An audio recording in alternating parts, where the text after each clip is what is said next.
আজ আমি জানাতে চলেছি ভেঙ্কি মাইসেল আসলে কে, কে আর টিমে তার অবদানই বা কতটা। তার আগে দর্শক বন্ধুরা জানিয়ে রাখি, আমার চ্যানেলে নতুন হলে অবশ্যই আমার চ্যানেলটাকে সাবস্ক্রাইব করে সঙ্গে থাকবেন পরবর্তী ভিডিও পাওয়ার জন্য। চলুন শুরু করি। ভেঙ্কি মাইসেল হচ্ছেন কে আর দলের সিও। 2010 সালে ভেঙ্কি মাইসেল কে আর দলের সঙ্গে যুক্ত হন। বড় সংস্থায় চাকরি ছেড়ে ফের কে আর এর দায়িত্ব নেন তিনি। তবে ভেঙ্কি মাইসেল এও জানিয়েছেন ভেঙ্কি নিজেও একটা সময় ক্রিকেট খেলতেন, যদিও বাবার ইচ্ছের জন্য বেশি দিন খেলতে পারেননি তিনি। কারণ ভেঙ্কি মাইসেলের বাবা ক্রিকেট খেলা পছন্দ করতেন না, তাই ভেঙ্কি মাইসেলকে খেলা ছেড়ে দিতে হয়েছিল।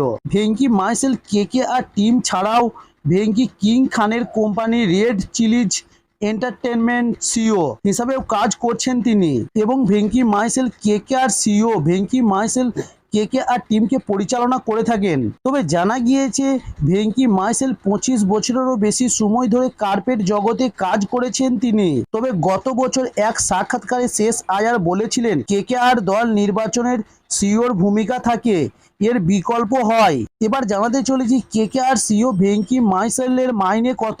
মিডিয়া রিপোর্ট অনুসারে জানা গিয়েছে ভেঙ্কি মাইসেলের মোট সম্পত্তির পরিমাণ 13.84 কোটি টাকা। তবে জানা গিয়েছে কে আর টিমের মালিক শাহরুখ খান হলেও ভেঙ্কি মাইসেল সমস্তটাই দেখভাল করেন।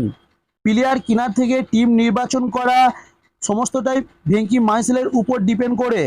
তবে শাহরুখ খানের কে আর আইপিএল এর অন্যতম জনপ্রিয় দল, 2 বার চ্যাম্পিয়ন হয়েছে কে আর। তবে কলকাতার নাইট রাইডার্স হলো ইন্ডিয়ান প্রিমিয়ার লিগ নামক একটি ভারতীয় টি20 ক্রিকেট প্রতিযোগিতা। কলকাতা শহর থেকে প্রতিনিধি একটি দল। বর্তমানে এই দলের অধিনায়ক হলেন শ্রেয়স আয়ার এবং কোচ চন্দ্রকান্ত পণ্ডিত। দলের অফিসিয়াল থিম করবো লড়বো জিতবো রে এবং অফিসিয়াল রং বেগুনি ও সোনালি। জোন মালিক রোড চিলি এন্টারটেনমেন্ট, মালিক হচ্ছেন Shahrukh Khan, Juhi Chawla. Kolkata knight riders IPL এর টুর্নামেন্টের অন্যতম ধনী দল এবং কে আর 2 বার ট্রফি জিতেছে। 2012 সালে গৌতম গম্ভীরের নেতৃত্বে এবং 2014 সালে গৌতম গম্ভীরের নেতৃত্বে 2 বার ট্রফি জিতেছে। তাই বলা যেতেই পারে আইপিএল এ কে আর একটা সফল দল, আইপিএল টুর্নামেন্টের অন্যতম ধনী দল। এবং কে আর মালিক শাহরুখ খানের আইপিএল ছাড়া আরও অন্যান্য টি20 লিগে আরও টিম আছে বলে জানা গিয়েছে। এবং 2023 আইপিএল এর পর কে আর সিও ভেঙ্কি মাইসেল জানিয়েছেন 2024-এর জন্য আমরা নতুন দল গড়তে চাই।